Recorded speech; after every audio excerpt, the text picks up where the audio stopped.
had a security clearance, a top secret SCI. I had access to documentation that really shocked me. So they send us to these wars to kill innocent people. October 7th really was that awakening moment. I think about what kind of future do my children have to belong to an empire that for a century has been slaughtering children in an entire region of people. Yeah. Now I can't not talk about what my country is doing. They're terrified that if we don't support Israel, we in turn will be attacked. We don't even learn in depth about the genocide our own ancestors committed in North America, but we learn about the Holocaust. 27 million Americans do not have health insurance. 44 million Americans live in poverty. 700,000 Americans are homeless. It's becoming very difficult for American citizens to live their lives. Our veterans being addicted to drugs. My entire military career was a lie. Am I a war criminal? What have we done to these people? What have we done to this region? Assalamu alaikum. Welcome to the Narrative House podcast.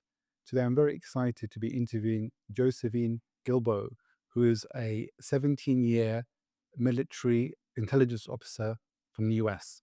She's been an outspoken critic of the US-Israeli Genocide on Gaza. And today we're going to be exploring a number of issues around the genocide on Gaza and looking back before the 7th of October. Josephine, welcome to Narrative House. Thank you for having me. Thank you. So first of all, you recently said in an interview that October the 7th was the awakening, where you now realize that huge US military budget was never about defending America. Can you take us through what became apparent to you?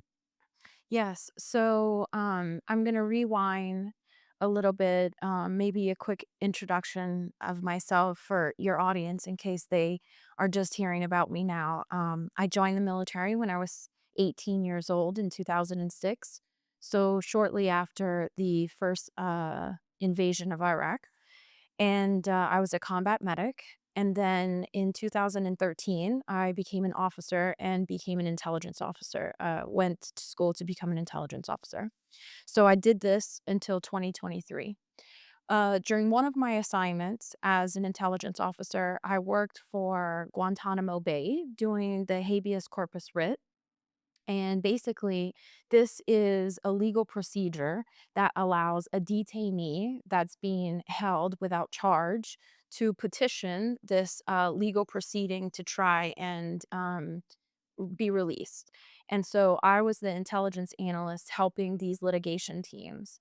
During this time, I had access to documentation that really shocked me. I think for the first time in my military career, this is 2017, so we're talking about, almost 11, 12 years into my career. It was the first time that I think I had actually realized, even just for a little bit, about the depth of inhumanity that existed inside of our Department of Defense. For them to go to such lengths of torture for human beings that really were innocent. This shocked me, but at the time in 2017, we really weren't in any sort of really active war in the Middle East at this time. Things had really calmed down. But I started following media outlets from other countries because I wanted to know what was the perception of other countries when we were going to these places. And, all I knew was what my government was telling me, what my media was telling me. And I recalled during this time never really knowing about what I was reading in these documents. So this is 2017. The next thing that happened was the pullout of Afghanistan, which of course I saw the actual footage that mainstream media wasn't showing us. But I think overall it's satisfied that we were leaving, and I was satisfied that our country was willing to take civilians that were from Afghanistan if they wanted to come. So I was happy about this. And so the next thing that happened is October 7th. Yeah. And I'm following these media outlets from other countries, Middle Eastern Monitor, Al Jazeera, WEON, Hinduism Times, which I know not all of these are like totally accurate all the time, Yeah. but at least I was seeing the footage. Maybe I didn't understand the language or, what they were saying in Arabic, but I could see with my own eyes what was happening. Yeah. And I knew that in my country, they were not showing us anything like this. Wow. There were no footage, no scenes, nothing like this was coming across Western media. Even our government officials, our congressmen, the president, the Department of Defense. I mean, no one was talking about what was actually happening there. Everything we were being told in America was, they were targeting Hamas terrorists. And when there was some sort of bomb, 2,000-pound bomb dropped on a house, all we were receiving was a report that, oh, two combative terrorists killed. But they weren't telling us that they had actually bombed an entire apartment building and hundreds of children had been killed. Yeah. And so this really disturbed me. I mean, I have children.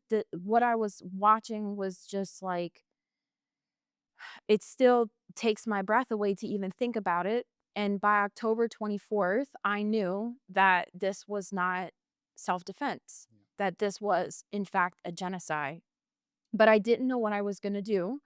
I was still working in an atmosphere where I had a security clearance, a top secret SCI with a polygraph test. That was my level of clearance. Okay. And this was my career and how I supported my family. So I really didn't know what I was going to do. But I fast forward to around February, it was affecting me so much mentally. I couldn't work.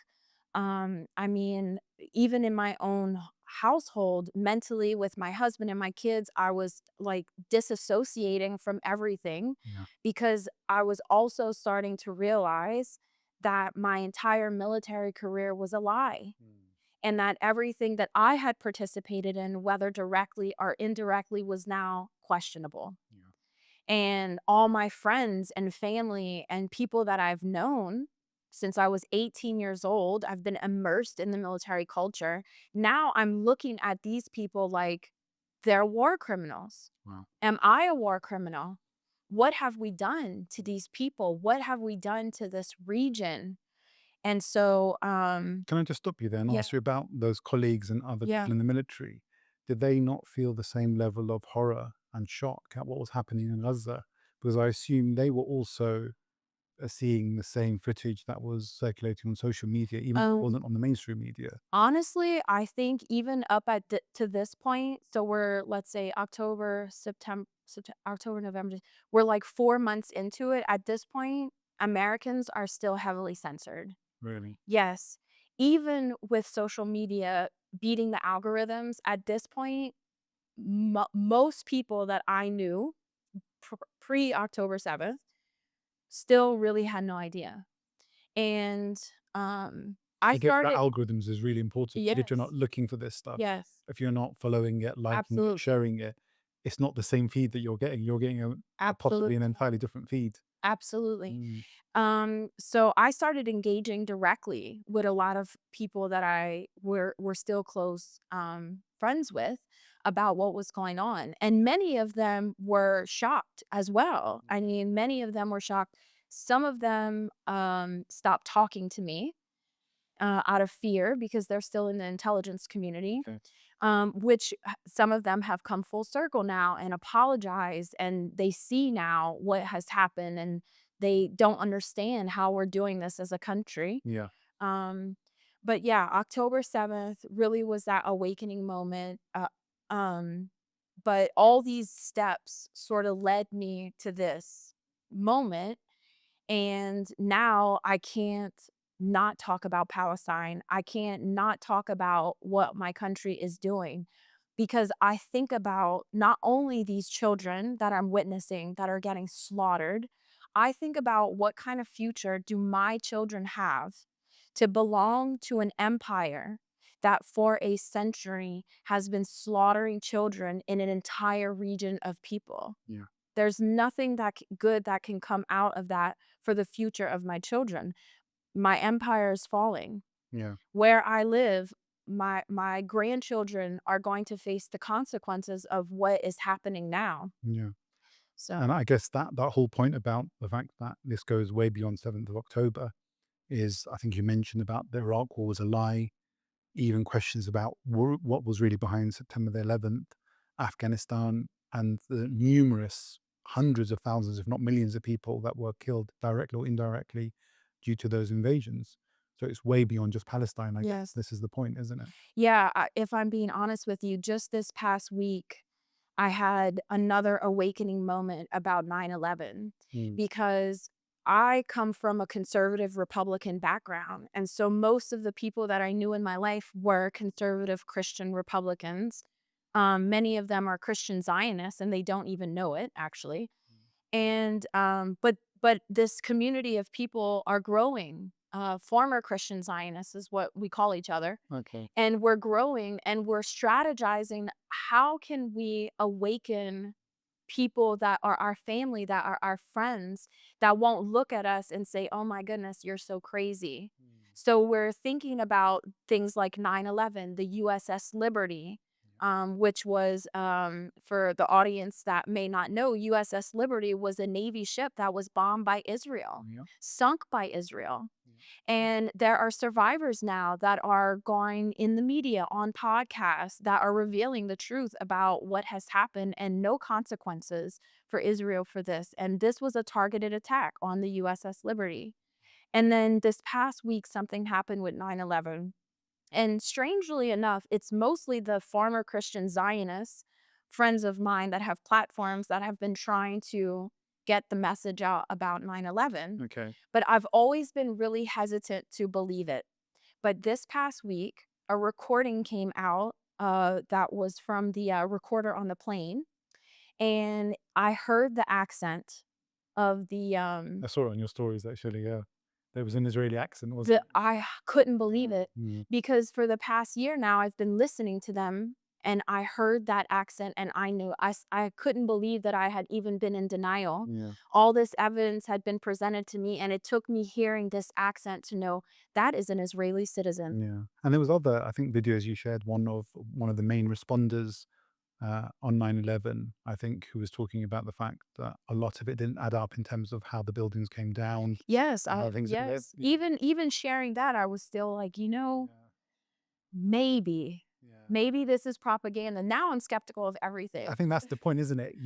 Doubt is now cast on everything you've ever been told. which is good. Yeah, it's an awakening that the whole system is questionable. I Yes. always say, for me personally, like it's not only about Gaza. I've got this big issue about the farm industry, for example. Yes. And what do you believe of the farm industry? Well, what can you believe? It's all coming from the same source, Exactly. and they're lobbying to the tune of billions in terms of Exactly. Congress. Exactly. So I think it really wakes people up. Actually, this is way bigger than we thought. And I think it's a good thing even to doubt that propaganda, doubt everything because that's what makes you start to do actual research Yeah, and figure out, what's actually going on. yeah, But this past week after hearing this recording from the plane, I have no doubt yeah. this was coordinated with the Israeli Mossad. Wow. Okay, so I'm going to move on to something that you're very passionate about. And there's obviously a clip that's gone completely viral where you went and accounted a House Committee Special Affairs on, I think, on veterans in December last year. And I've seen at least one video where it's about 300,000 likes, but I think it's gone into the millions. And I think you basically said, look, we're spending our billions on Israel when actually veterans don't even have enough. And we're supporting and actively participating in genocide. So I want to ask really about APAC and its impact in terms of the US.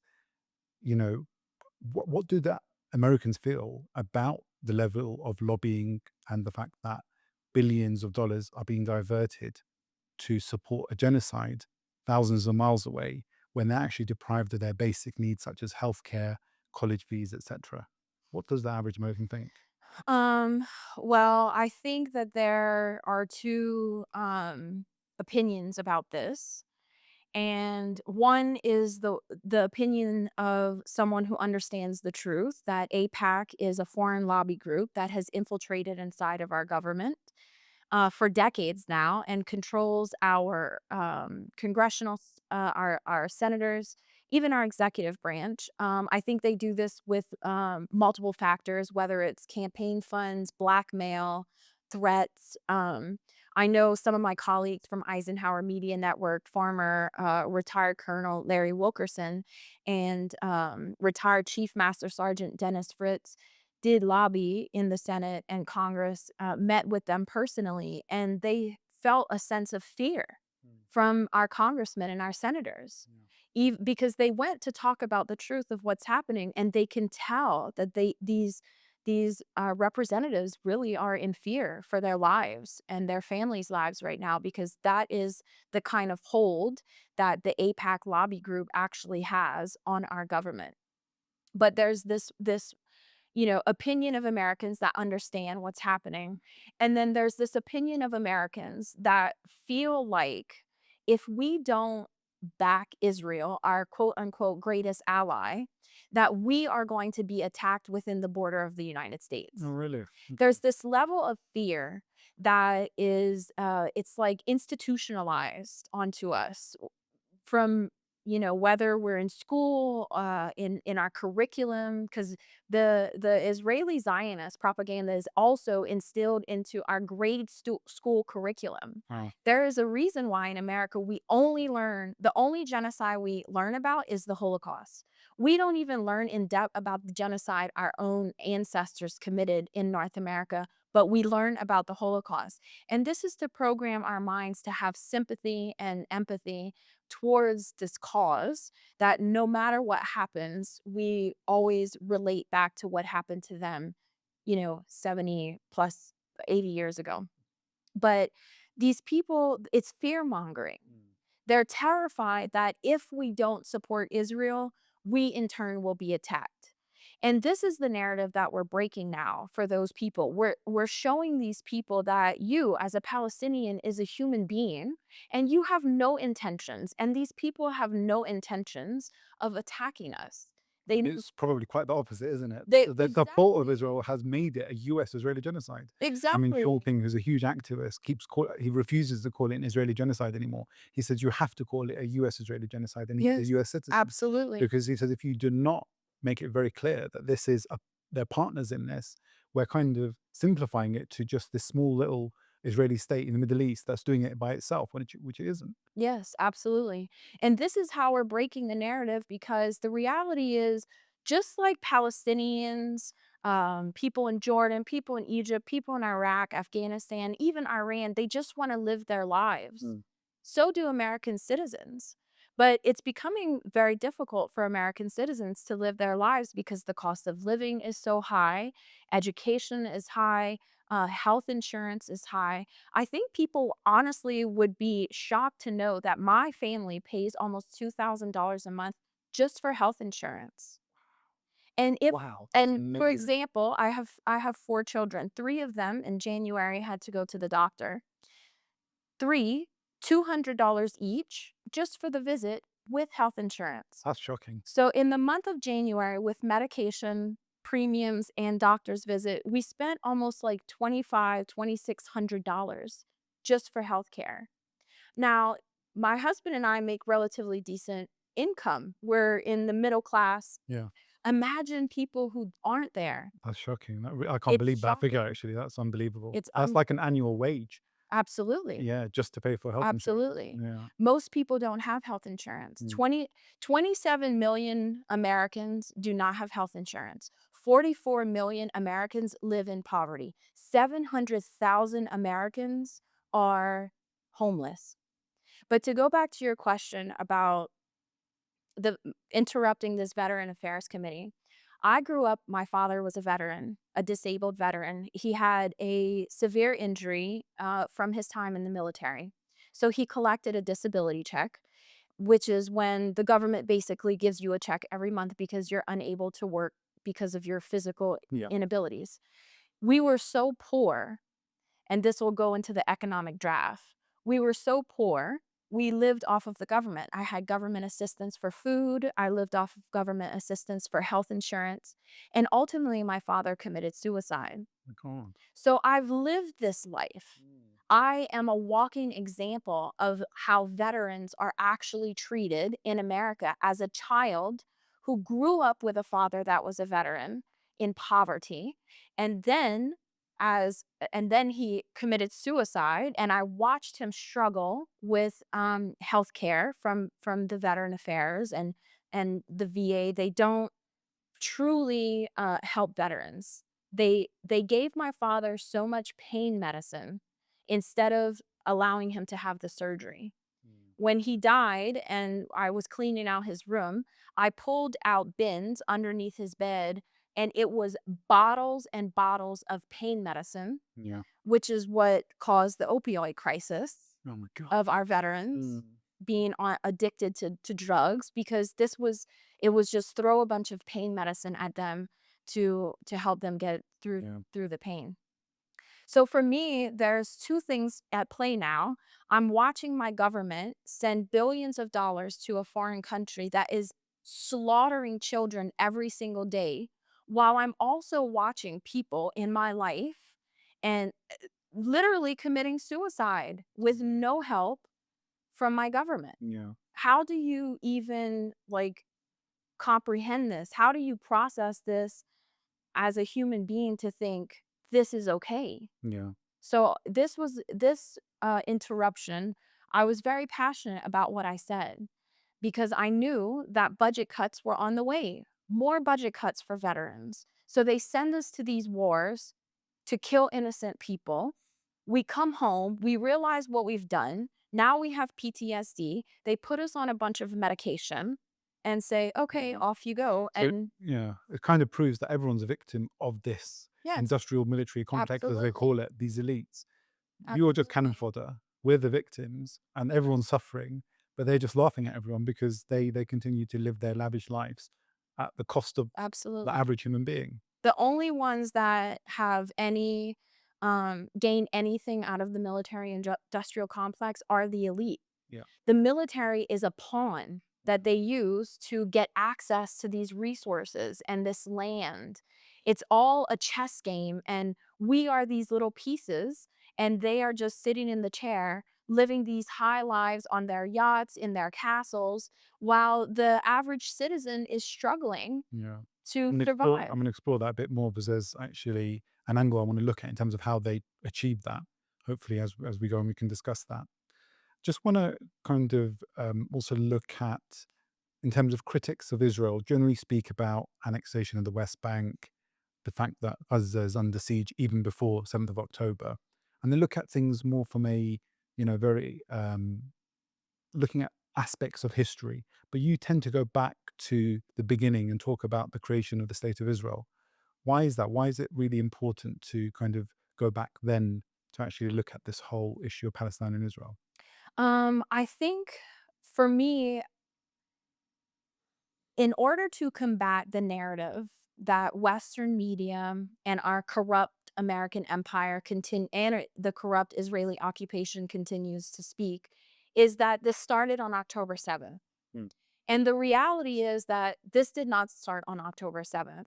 This actually started in the late 1800s. I have a group of colleagues that have been pulling newspaper articles from the late 1800s Okay. when the Zionists were farming these Jewish militias. This Zionist ideology to take over this land has been brewing for centuries. And even if you look back as a Christian in the Bible, now I look back about what Jesus said. I think Jesus was even warning us about this depth of evil even 2,000 years ago. Of course, it wasn't called Zionism then, Mm. but it's, manifested into that word now. But I think what we're looking at is the same thing. This group of people that literally are so inhumane inside of themselves, and so I think it's so important that we talk about what really started this. How did this really start? And the suffering that has been happening for 76 years to a group of people that have literally been holding on with everything that they can not to be ethnically cleansed off the face of this earth. Yeah, basically, yeah. Yeah, that's what's happening. They could have just given up and said, "Look, we're gonna leave the land," but Absolutely. I think that's the thing that hasn't gone to plan, and it's changed the world, really. Yeah, A my small group of family people are just holding on. absolutely. My ancestors were the first people in North America historically to be genocided. The Acadians were genocided out of Nova Scotia by the British. Okay. The Acadians immigrated from France and interconnected with the Mi'kmaq Indians for 150 years, lived peacefully, intermarried, had this wonderful relationship, shared culture. Even to this day, they still have festivals together, and the British wanted my ancestors to align with them, and they wanted to remain neutral. So they genocided us. So for me, this storytelling that has happened through my generations also ignited me to realize this is history repeating itself. Yeah, This is colonialism. This is imperialism. This is what no offense to any white person watching this, but this is what the white man has been doing for centuries across this planet, moving into locations and literally genociding and ethnically cleansing the indigenous people. We can look at the Aboriginals in Australia. I mean, the Indians in North America, the Mayans in South America. Everywhere you look, there's this group of colonizers that move into these lands and think that they can just slaughter people and force them out. And we're literally witnessing this again. The difference is we have access to see it on a screen. yeah. I think that's the big difference, isn't it? That's the I've difference. said that so many times. I've given talks where I've said, "There's been genocides before. Let's not be kind of naive about this. There's been Yes. genocides for centuries, as you Yeah. said, but never has there been a live stream genocide. Absolutely. Even reports of what's happened to Rohingya Muslims in Burma, which is a genocide, Yes. it doesn't have the same traction or the same level of reporting or the images and videos. But because Gaza is just streamed to our phones day in, day out, I think it's just changed everything about our perception. But as you say, it makes you question, hang on, this is part of something way bigger. Yes. And even where they haven't been ethnically cleansed, like Indian colonialism in terms Yes. of what the British did there, or the slave trade, there's so many other examples Yes. where human life has been totally disregarded for the benefit of who? The rich again. The East Indian Company, they Absolutely. weren't the average Brit who was benefiting from Indian Absolutely. colonization. It wasn't the average European benefiting from the slave trade. It was the landowners. So it kind of just opens your eyes. Actually, this is so much bigger. Yeah. Kind of following on from the question about the fact that it didn't just start on the 7th of October. A lot of people say we need to look at coexistence. But do you believe it's fair for the native Palestinians to look at coexisting with their Zionist occupiers, essentially who forced them out of their lands and actually built their homes on their graves? What do you think of that? Um, well, I want to preface that for me, this is not my decision. I support whatever the Palestinian people decide that they think is best for their land and their home and how they feel. Most of the Palestinians that I talk to agree that if the war crimes and government is prosecuted and faces accountability for what they have done, and they're given the government is dismantled, there's a one state solution where everyone can live equally, then they have no problem living with someone who maybe before was an Israeli Jew and now is a Palestinian Jew. But this cannot happen unless there is accountability for the war crimes and the 76 years of genocide that has happened. I myself couldn't agree to have a neighbor who bombed my child. Mm. And I stress this with my American colleagues and friends and family because most of the people, as you know, they believe in their Second Amendment right to protect themselves. And so I say this all the time. Well, why can you in your country have a Second Amendment right to protect yourself, but this country can't? And if they do, they're a terrorist. Yeah, At what point are we going to be called terrorists for having guns in our country? Because that's coming. yeah, But I think the overall solution is a one state solution. The Israeli government is completely dismantled. They face prosecution. I call it the Nuremberg Trials 2.0, where they go to The Hague. A prison is built, similar to Guantanamo Bay. All these war criminals must go to this prison, live their lives out, face whatever sentencing, is appropriate for what they have done. And only until this happens will there truly be peace in this region. Yeah. I mean, I guess so. You're definitely moving away from any kind of talk about two-state No, solutions. I don't believe Yeah, in it, too. I think everyone thinks that's dead in the water now. That Yeah. idea. There's actually a lot of Jews who are totally against the state of Israel, Zionism. I actually interviewed a rabbi some months ago who believes the only solution is handing back Palestine in terms of its entirety to the native people. And actually, there were Jews who lived there as natives and Christians, as we know, Yeah. actually. A lot of people don't realize 14% of Palestine was Christian at the fall of the Ottomans in 1917. I think that people are shocked by that stat. They think, I think oh that's no. still shock. Yeah. So I think it's really important for people to realize actually these last 18 months have changed everything. It's made it much clearer in terms of the crimes that have been committed and the fact that actually we need to look at a solution where Zionism is out of the picture, really, isn't it? Absolutely. Yeah. And what you're saying about, there are Israeli citizens that are open to, giving back Palestinians their land and represent and having them have representation. And I know Palestinians feel the same way about the Jews that live here. And I know that Palestinians are open to this, to having this ability to cohabitate with Jews who don't want to, steal their land, bomb their children, who truly want to be neighbors with them. This is what Palestinians want. But it was interesting because you mentioned in the US, the kind of culturing that happened or the indoctrination in the society was very deep rooted. I think in Israel, it's off the spectrum because if you've seen some of those videos, you might have seen this one very disturbing video of two. It's the only or the main English podcast in Israel, and they talk about their pleasure Yeah. at Gaza being bombed.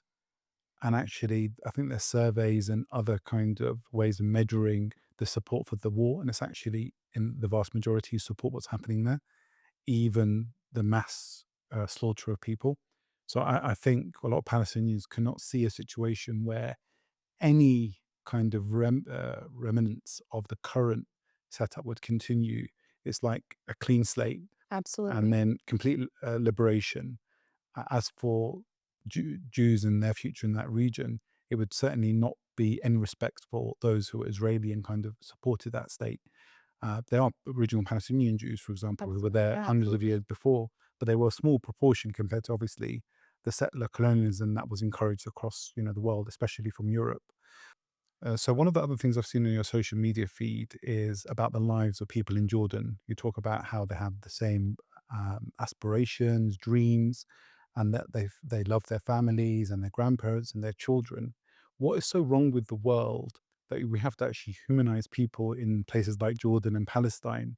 What's happened in kind of the American mindset or the Western mindset, not to look at them as human beings on the same level? Um, well, I can speak to it from the perspective of living in America.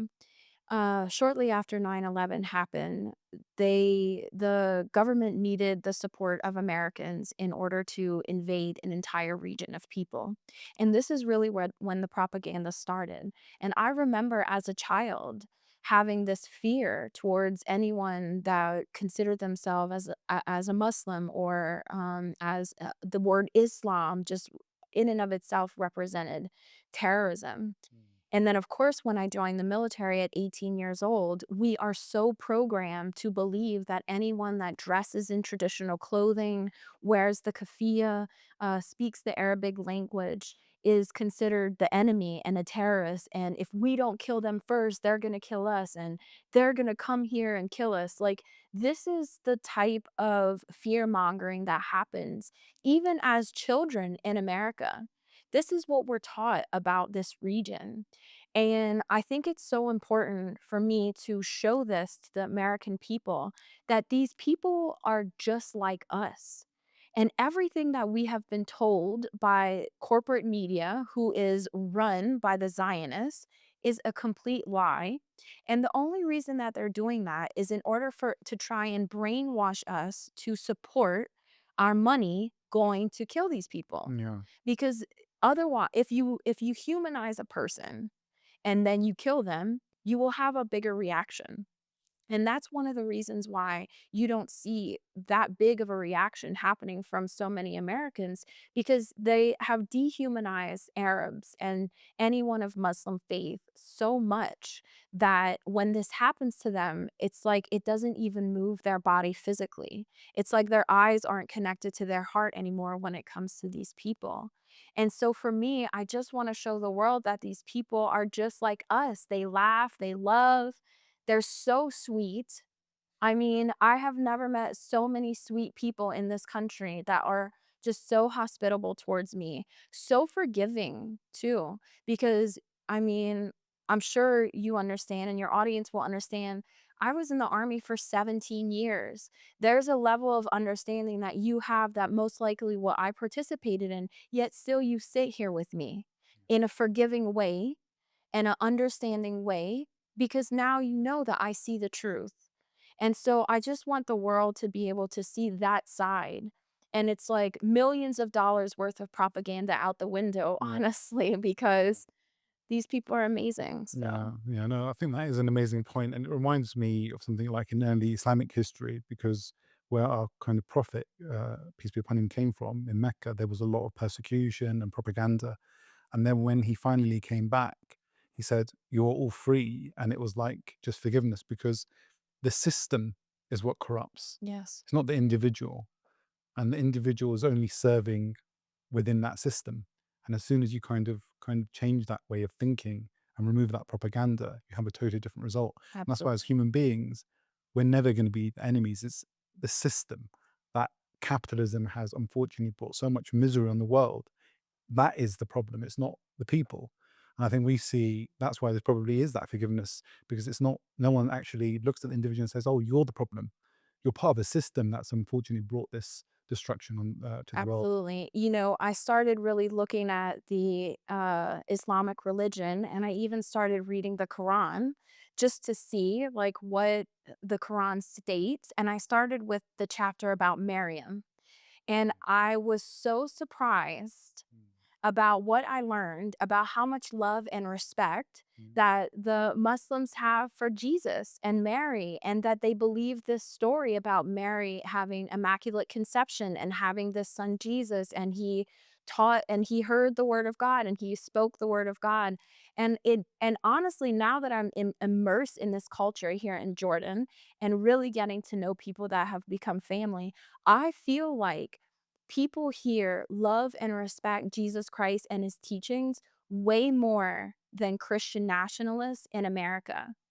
The country is transforming the religion of Christianity in America to mean America first.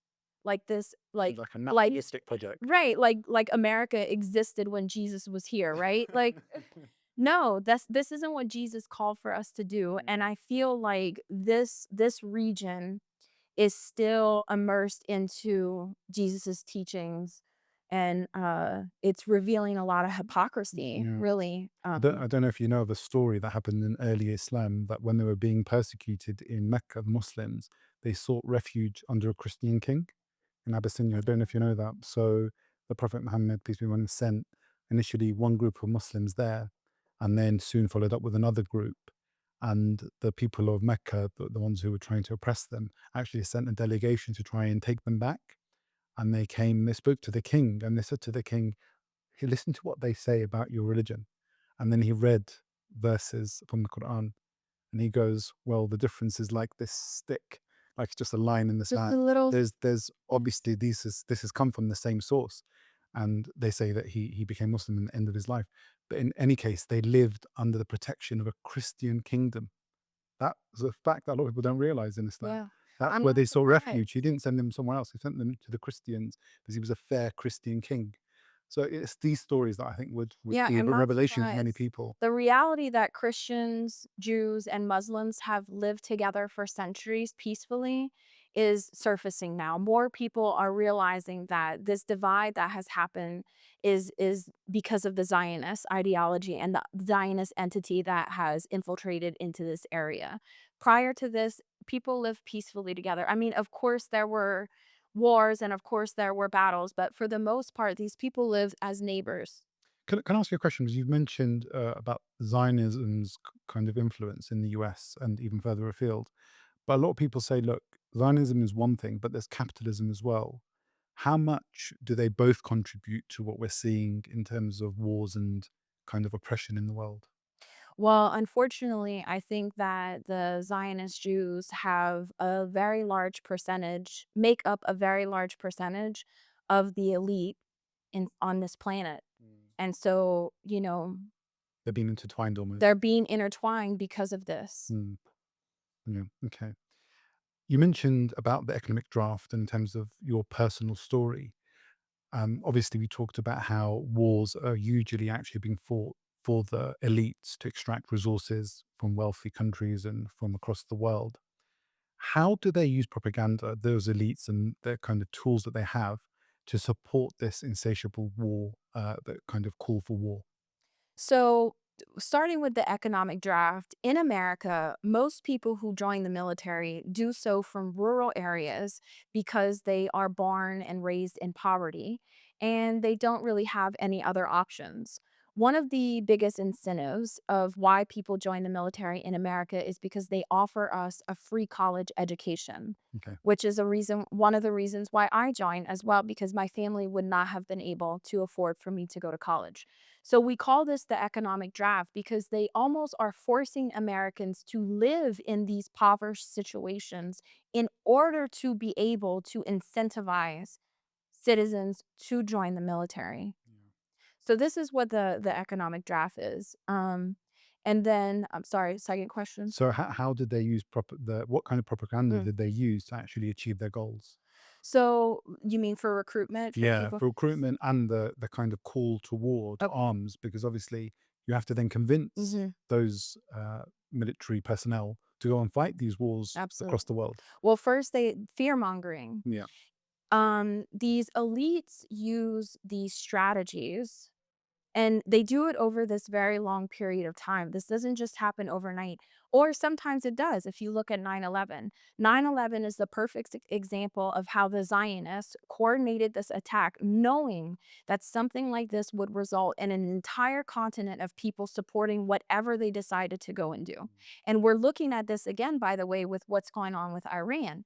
Let's just take that as an example. All you see now in Western media is fear mongering about Iran has nuclear weapons. Iran's going to attack us. Get prepared for Iran to attack us. When all of this is a complete lie.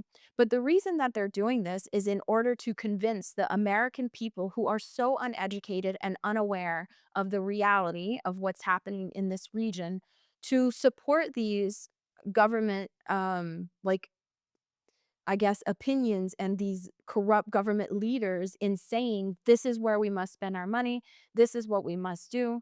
But, I don't think this is really working anymore because just a month ago, Trump, for example, put out a call to Russia and China to he wanted everyone to halve their budget on spending defense spending. Okay. We're a month later, and I just read that they're increasing by 5% the spending on NATO. Mm. So no one everyone's sort of like in whiplash in America right now, and they can't spin all these lies anymore. Everyone's like, "Oh, this is happening. He campaigned on peace. We're gonna have peace. Oh, no more peace. We're bombing Yemen. Oh, now we're gonna go to war with Iran. Now we're going to war with Taiwan." And it's like Americans really are in whiplash, wondering what are we actually doing? Can I ask you on that? Because actually, you kind of he ran on the card of America first, as you said, peace, no more wars. I'm interested in the economy and business and things like that.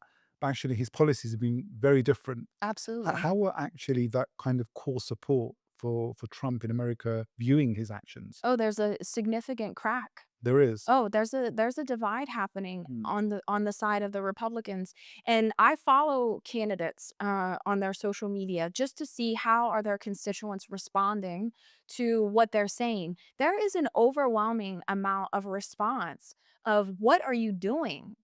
why we didn't vote for this. This isn't what we wanted. We wanted our money back here. The reality is most Americans are living paycheck to paycheck and barely getting by. Yeah. And yet we're watching billions and billions of dollars get spent to go to a country like Israel who's slaughtering children. Or now they're in the most recent NDAA, the National Defense Authorization Act, they approved another military port to be built in Japan, another fleet to be built to prepare for war with Taiwan. And so the reality is the intentions are not to stop going to war. And I think it's because our military industrial complex has become so intertwined inside of our economy Yeah. that if we don't go to war, there will be a chaos in our economy. There will be a collapse, a recession, a depression. Something is going to happen Yeah. if we are not buying, selling, using weapons. Yeah. That is how intertwined our country has become on death and destruction. That is what we represent now. That's shocking. It is so true, though. It has literally become like an industry that has to keep Yeah, justifying its need for more war and supplying weapons and even starting wars. And look, we'll absolutely. supply you with more F-16s and we'll supply you with more tanks Absolutely. and more ammunition. Just keep going. But who's benefiting? As you say, it's Yeah, that I tiny number of, elites. oligarchs, Yeah, oligarchs elites, essentially, aren't they? Yeah. went on Western media to say he's introducing a bill where you have to reveal if you are a dual citizen, if you're in any federal office. And so this is the hope that we have. Someone like this is the hope that we have. He also revealed that as we pull out of this war in Ukraine and stop sending money here, you're noticing now we're starting to talk up what's going on in Iran. And that's because our economy is relying on us to be at war somewhere at this point, because for decades, this is what we've done to ourselves. Yeah. So what you're describing actually answers a lot of people's questions about does Zionism control the world or capitalism? Actually, they seem to be a marriage made in heaven, Absolutely. where capitalism relies on the views of Zionism. Zionism pushes the capitalistic way of thinking, which is to generate ever more money and ever more kind of wealth for this small group of elites, and actually they rely on wars. So it very much fits with the agenda of Israel, which is we want to get rid of all the potential threats in the region, and that means not even doing anything against you, just being there you're a threat. So Iran is relatively a powerful country in the Middle East. So we've done Iraq, Syria's been set on fire, Libya. Libya, where else has gone? Let's just think of another excuse now, and before you know it, they'll find an excuse to say, let's attack Egypt and Yeah. yours. And it's not going to stop Saudi Arabia. Saudi Arabia because we don't want any country that's stable in the region because they're all potentially a threat. In fact, one of the senior commanders, in fact, I think it was the chief of staff of the Sudanese armed forces, says that Israel was behind it in terms of the civil war there. Oh, I And would that not would be that would add up surprised. because the UAE, unfortunately, has become a Zionist country, Yeah. as shockingly, but it's become a total Zionist country that serves Israel. And they were the ones who backed the RSF. So then you start thinking, hang on, there is actually a plan to completely destabilize the region. It's not just Well, of Palestine. course, they're Yeah, destabilizing this region for their yeah, resources because Africa is one of the richest places in the world, yet they're the poorest places in the of world. course, of course. Um, just 2 hours south of where I live in Ohio, just before Trump was elected president, there was an announcement that this drone factory is going to be built. An F-16 drone, a fighter jet drone Wow. factory is getting built right now about 2 hours south. I have a teenage daughter. She came home with her schedule for next year for me to sign off.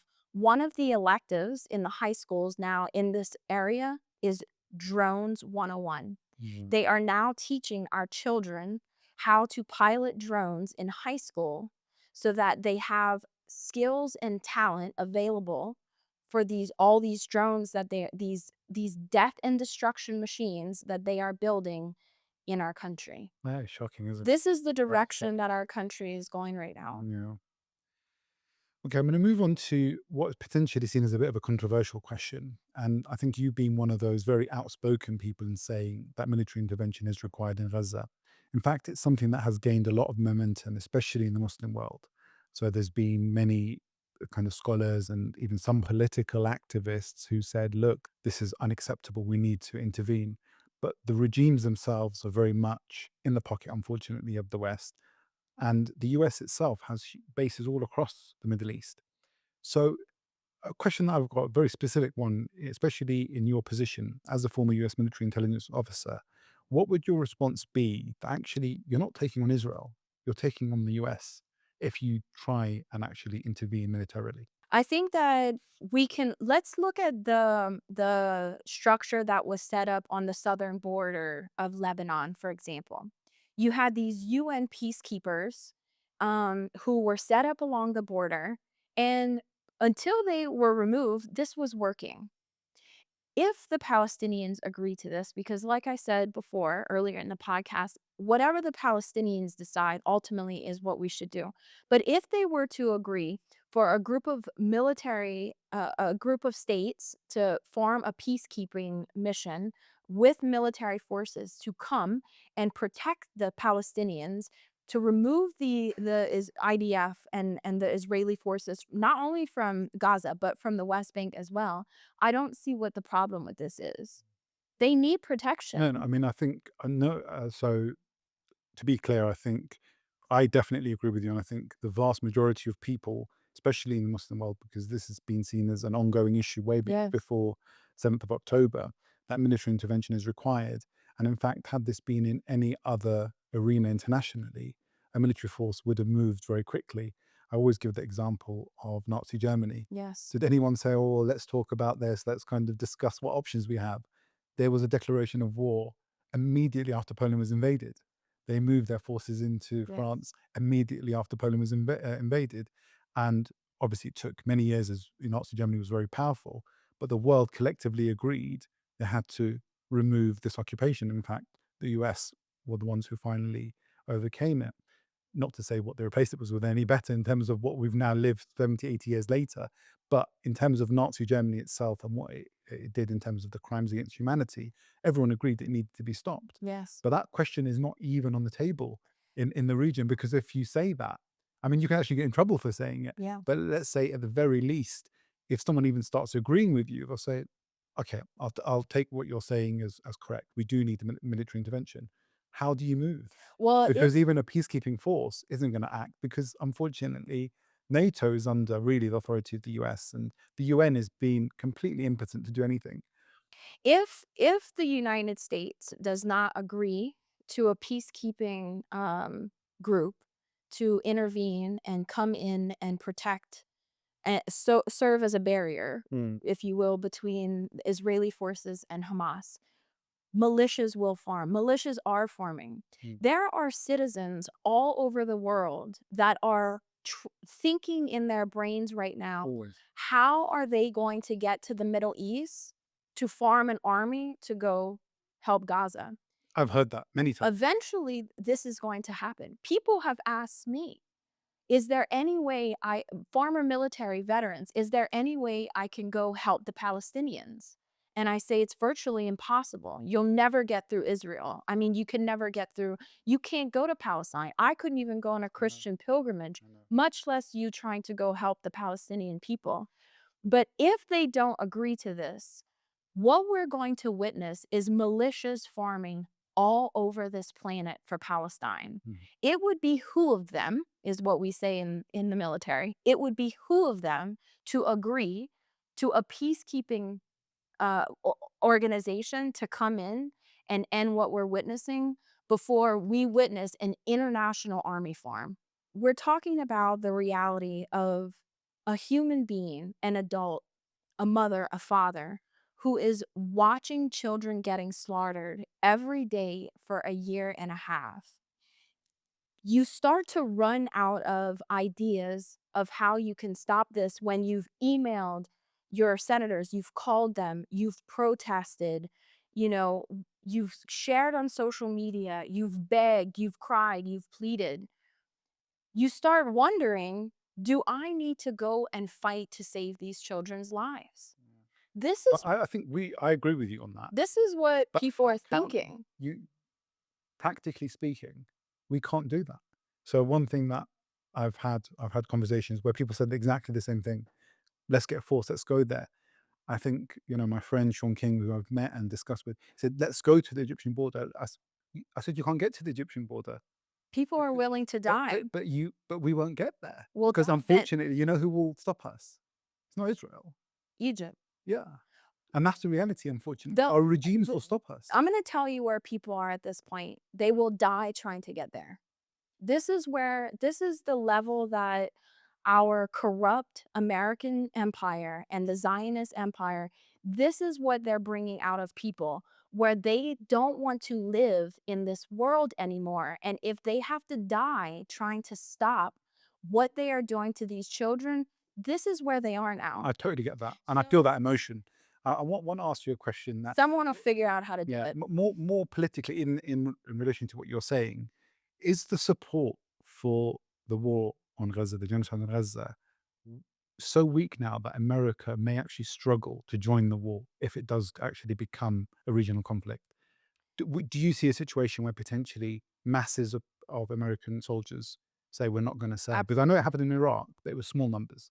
Famously, a few officers refused to serve in Iraq Absolutely. right at the outset, before any of the Absolutely. crimes were known or before a bomb was dropped. They said, "We know this is a lie, and we're not going to be complicit in war crimes." The late Aaron Bushnell, amazing person to give his life. I don't agree with someone taking their own life, but for someone to feel so strongly that he took his own life, it hurts. This young man actually took his life. I Set can't. himself on fire. I mean, in the worst possible way. Worst possible We way. talking about watching people burning to death in Gaza. He did that voluntarily to himself because he did not want to be complicit in a genocide. I actually sometimes wonder, those who are not in such a difficult position, those who could do more, why are they not risking more? But the question I always is always thrown back at you: you're not fighting Israel. We all accept Israel will be dealt with very quickly if the regime. I think as a military officer, 17 years experience, do you think Israel would be able to withstand a regional war?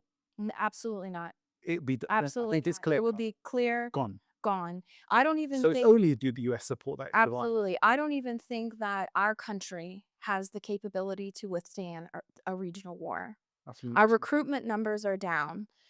Our leaders within the Pentagon, I have colleagues who are retired colonels and generals. Their colleagues who are still active duty, they don't want to go to war with Iran. They don't understand why we are allowing Israel to once again influence our country, drag you into another war. to drag us into another regional war. The American people don't support going to another war. So no, I don't anticipate that we will have the support of leaders. I fully expect that there will be a large number of high-ranking military officials who will resign if the United States declares that they are going to war with Iran. I mean, I there's some fully really, expect that. really amazing, influential officials that actually came out very openly about the genocide and resigned from their positions. Yes. I can't remember all their names off the top of my head, but they were very powerful. Some of them came on LinkedIn. Some of them are serving military officers. Some of them Yes. were politicians. Josh Paul Josh from the State Paul, Department, Hala Rahit, that's right. Harrison Mann, who was a officer of I followed him on of LinkedIn actually. I Jewish liked his post. ethnicity. That's right. Yes. Yeah. So there's many like that. Yes. I'm just wondering how, looking at this strategically, if we can get American officers to come out openly and say, I'm not going to join this war, that could potentially put the regimes in a very difficult position because Absolutely. their argument is, oh, no, we can't possibly bring World War III upon ourselves. But actually, I don't believe they're painting a true picture of what's really happening. Absolutely. I think there's major shifts in the world happening right now where people are saying, no, I don't want to be complicit in war crimes. I don't want to be complicit in genocide. And the more that actually say that, then we make this a very, very clear conflict, which is about occupation and not about dragging the whole world into a war that doesn't actually need you to come here and give your life for a cause that has nothing to do with your own security. It's to Absolutely. do with furthering the aims of, as you said, Zionists and capitalists who are in bed with each other, who want to just keep stealing resources. Absolutely. Imagine that we would need a draft. We would need a draft in America in order to support a regional war And with you Iran. need youth, and youth are not with Israel They're not willing to do this. because I think the stats have come out very clearly. Recent a Gallup poll, I think, shows that the majority of youth now, I believe, are no longer in support of Zionism in Not Israel. only that, they're just not in support of joining the military. That as well. Yeah. The incentive to join the military truly no longer exists. I mean, I'm not gonna say people are not still joining, of course that they are, but most youth do not want to join the military. Mm. And the biggest issue that the American government has is the fact that these youth have access to TikTok.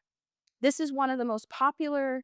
I just recently got TikTok just to be able to do an interview. I never even had TikTok, Yeah. but I have a teenage daughter who has TikTok. She knows more about what's going on all over the world, probably at this point in her generation of people, the trends and what's happening, than I do, because she watches TikTok every day. Yeah. She knows what's going on. When you start to tell these youth that someone's the enemy and they've been watching on TikTok that these people are totally normal, how are you gonna get them to go and fight? Yeah. The propaganda isn't working anymore. Yeah. They don't have a hold on our youth as they did on me, for example, who didn't have access to anything but Western media. Yeah. We're not capable of being we don't have the resources, we don't have the capability for a regional war, and our American people cannot afford to go to war. We are surviving in America right now. I'm telling you, it's not good. The level of homelessness is so high, and now they're criminalizing it. Is that you're a criminal and you go to jail if you're homeless, but yet people can't afford to live. It's not gonna work.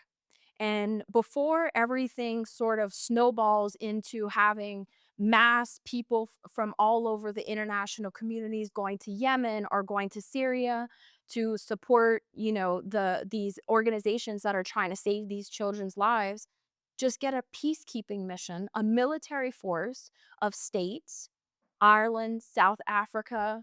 Get these states together, form a peacekeeping mission, a military force that can go here and protect these people from the Zionists Yeah. while they prosecute them. Yeah. Because also, nothing can happen until the war criminals are prosecuted. Just how people are still talking about the Holocaust 80 years later, the world will not stop talking about what the Zionist Jews have done to these people. As long as we have the ability to speak with our mouths, we're going to say what happened. No, that I totally agree with you. I think the world has changed forever. What we've witnessed is beyond horrific. I mean, it's changed my life completely. It's changed so many people's lives, like yourself. Yeah. And I think we will continue speaking. And I think that's why they're trying to control the narrative so much in terms of social media. But as you said, it's kind of come out of their control now. The images, the videos. I keep saying, I give an example that during the Iraq invasion, the main anchors who were giving America the narrative were middle-aged white men from CNBC and all these ABC News, whatever they are. So now we have journalists like Lama, the little girl, or Saleh, and Wael Dahtouh, obviously from Jazeera, but all these people who kind of brought us the news and actually paid with their lives. Over 200 journalists have been murdered. I mean, just the most recent one, a gruesome murder of being targeted in his tent and burning alive in front of everyone. So I think as you say, I mean, we are the ones who are kind of countering that narrative. But taking you back to this point about the military intervention and a peacekeeping force, how is a peacekeeping force and a trial going to work when the current world order is there to protect this entity? I mean, didn't Congress pass a law against the ICC?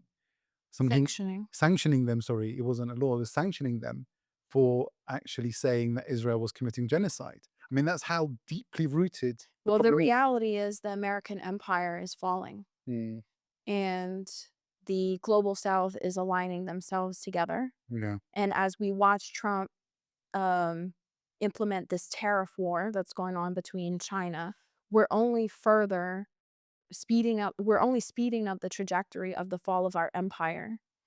I've been on international calls with ambassadors, diplomats, professors, scholars from all over the country.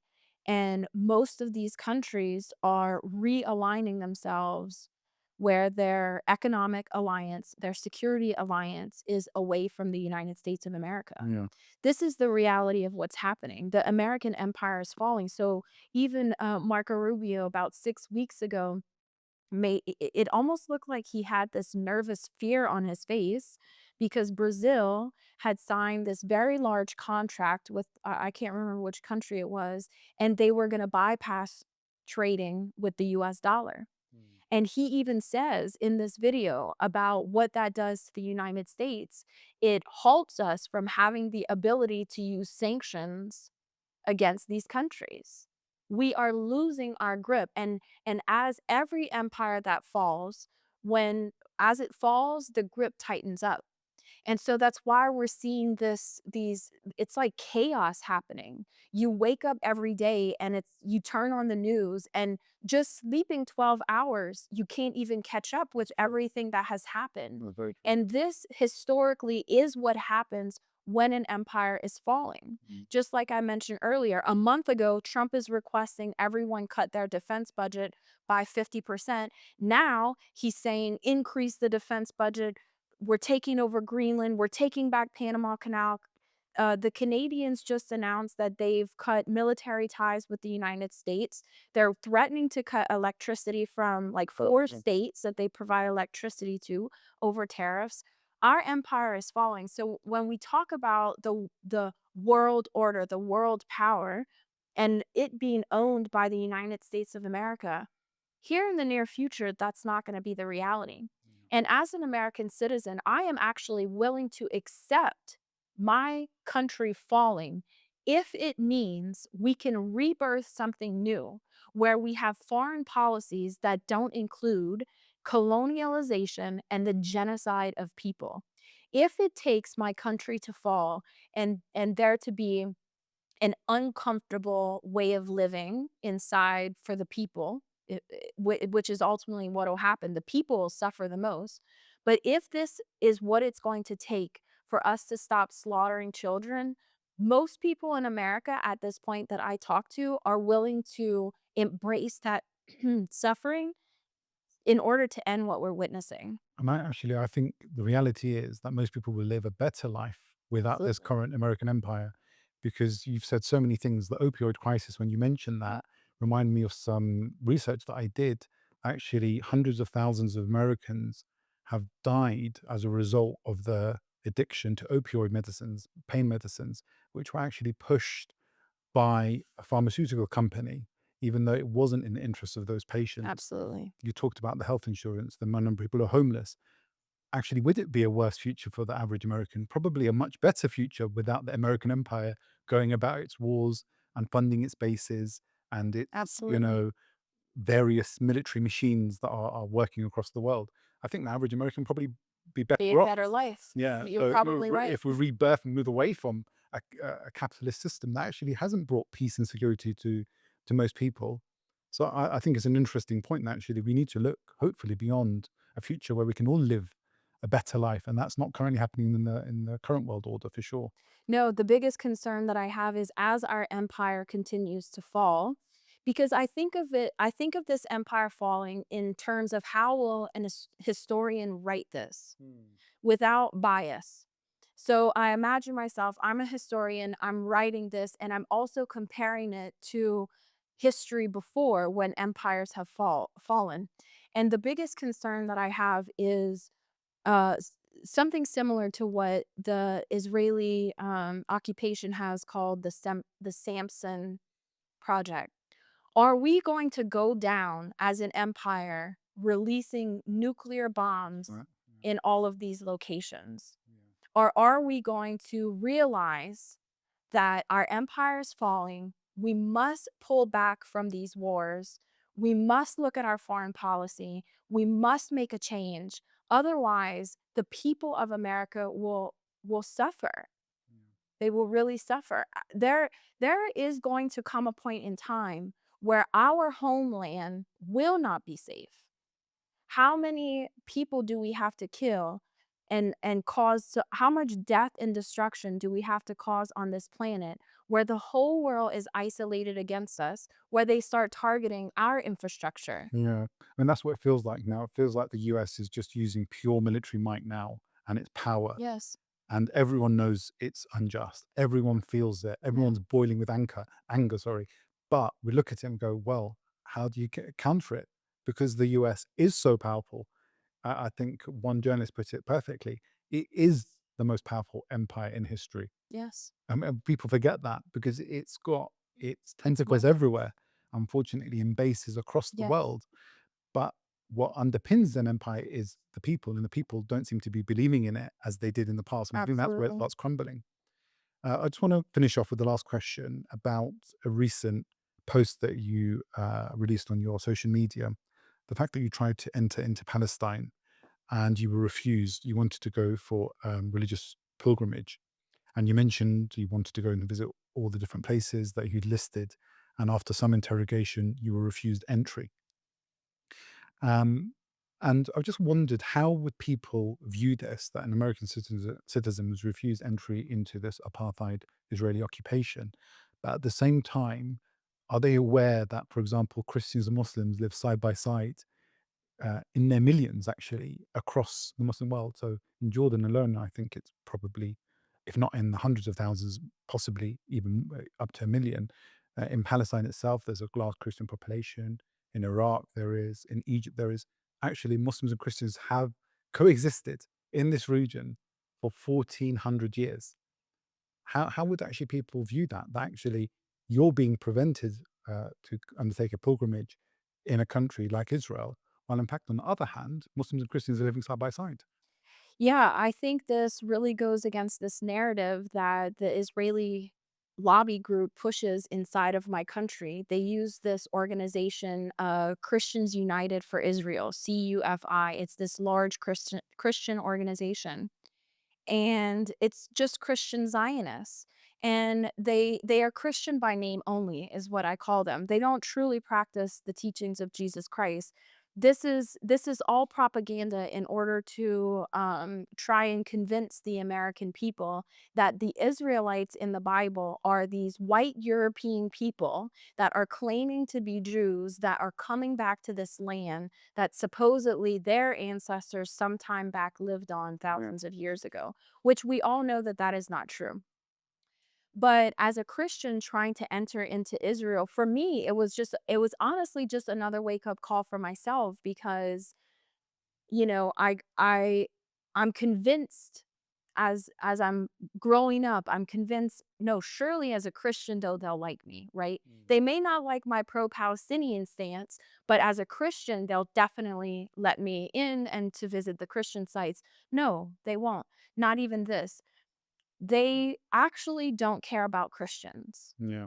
They are using Christians to perpetrate what they are doing. They are using Christians to continue their colonization, their imperialization. This is all they are a pawn. Just like the military is a pawn, Christians are a pawn too. And for probably about a decade now, they've been working on this Christian nationalist Yeah. mentality. This didn't just happen since Trump became in office. No, they've been working on this propaganda to stay almost like having Jesus with an American flag in his hand. Mm. This is the sort of thing that they're pushing out to convince, and they've whitewashed Jesus.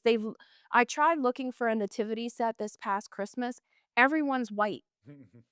I'm like, Jesus wasn't even white. He was a Middle Eastern man, and he didn't even speak Hebrew. He spoke Aramaic. So Mm. there are so many facts that have been lost. Yeah. Um, but when I was detained, the first person I called once I was released was my priest, actually, and I had actually invited him to come with me, but because it was Lent, which as Catholics, I don't know if you know this, but Lent is just like a very busy season, Yeah. especially for priests. Yeah. It's kind of like a Ramadan for Catholics.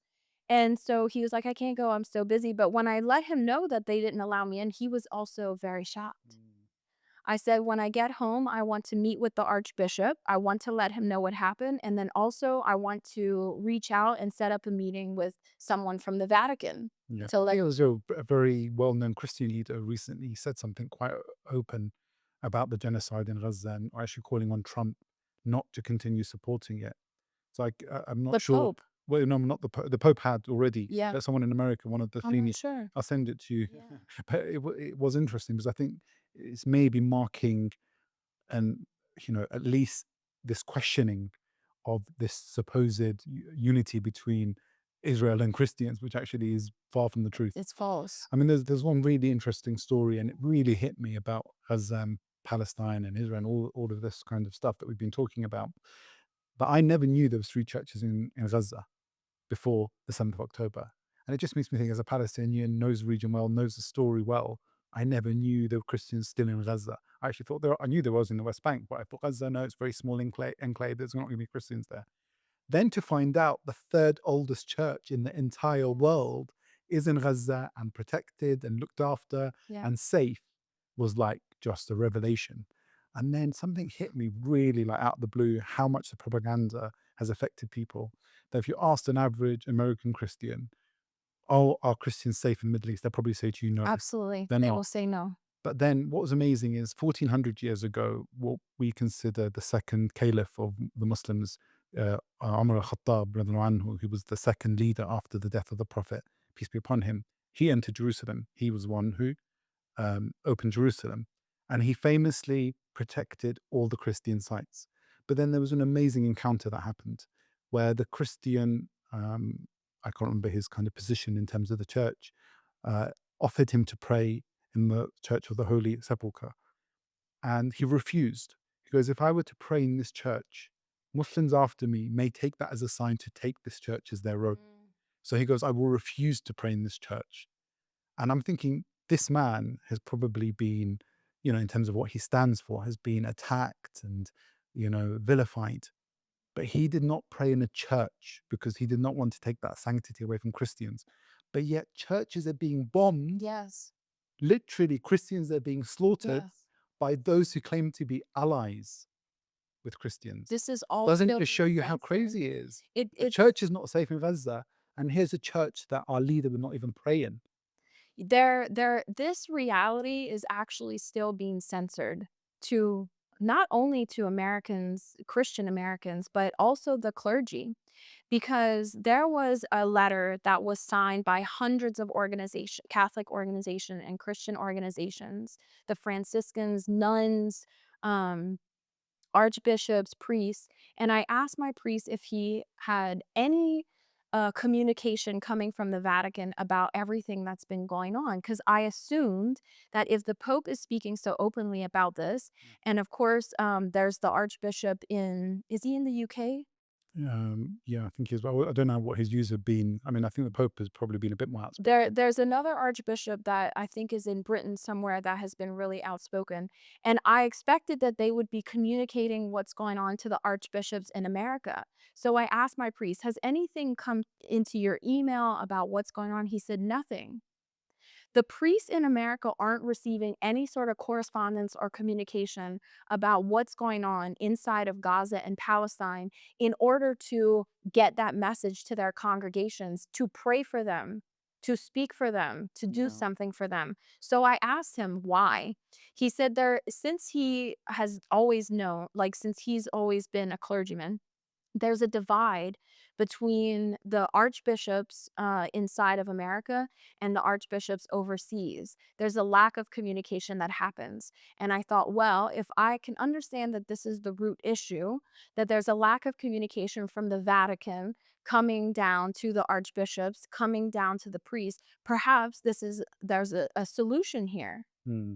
So Well, that's really when I interesting. go home, I plan Yeah, to, so that's another important step, I guess, for them yes, to be informed. Actually, there is definitely no protection for Christianity here in the Middle East under absolutely, Israel. In fact, it's quite the opposite. It's actually with the Muslims where they've cohabited and lived peacefully. absolutely. Um, Josephine, thank you very much for your time today. And actually, a big thank you for your continued efforts to amplify the Palestinian call. I think it's really appreciated across the world. So thank you very much. Thank you. Thank you. Thank you, and Viva Palestina.